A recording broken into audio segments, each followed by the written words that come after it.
This story begins with a dare. I didn't know who he was and never heard of him.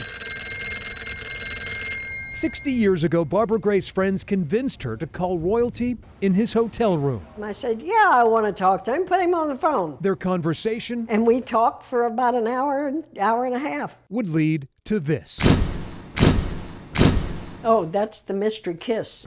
Critics call it one of the most iconic and erotic photographs in American history. But at least he got a kiss of some kind. A budding singer named Elvis Presley Oh, yeah, he was ready. That's for sure. touches tongues with the shapely 20-year-old known then as Bobby Owens. It was about 4 or 5 o'clock in the afternoon. Days after these photos were taken on June 30th, 1956, Well, I said you was high class. Elvis rockets to fame. Barbara fades into obscurity. Right off the bat, he kept trying to embrace me and kiss me, and he kept telling me to kiss him, and I said no.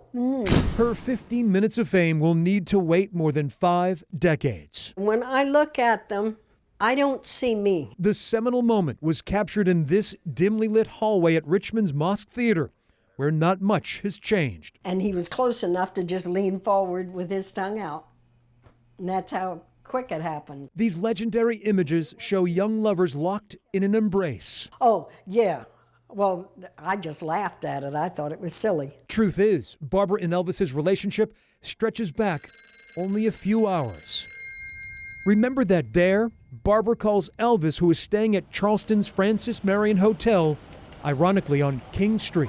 Operator answered, and I said, Elvis Presley's room, please. A curious Elvis invites Barbara to his next concert in Virginia. I just melted right there. From her home in South Carolina, the 80-year-old recalls seeing the sultry singer for the first time at the Hotel Jefferson in Richmond. Elvis turned around, and I almost fainted.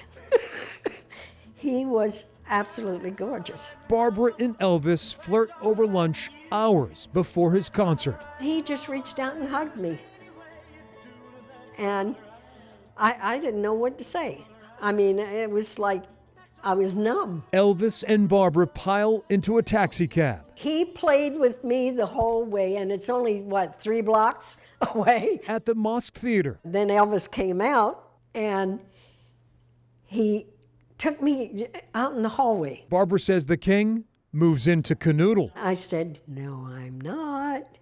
And he said, oh, yes, you are. These storied snapshots are the work of freelance photographer Al Wertheimer, hired by RCA Records. I didn't even notice him, and neither did Elvis. Following the concert, Presley invites Barbara to join him in New York City. He was taking me to the train station with him. Barbara turns down the offer and walks out on Elvis. I told him I had a boyfriend. I never saw him again. But that sizzling moment, the grainy kiss, frozen in black and white, tantalizes legions of fans. Everybody wanted to know who that was.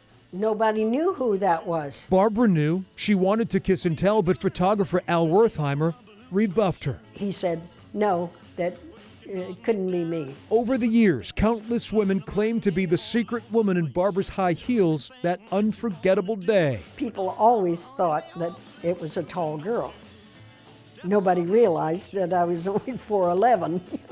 It had remained a mystery, and Wertheimer liked it that way. Harry Kolatz Jr. It's a girl and a guy in a stairwell, and he happens to be Elvis Presley.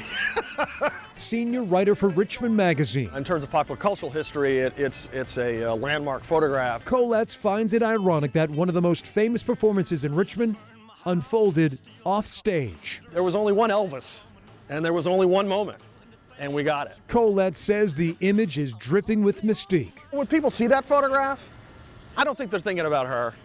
They're thinking about, what if that was me? Well, I just think it's funny.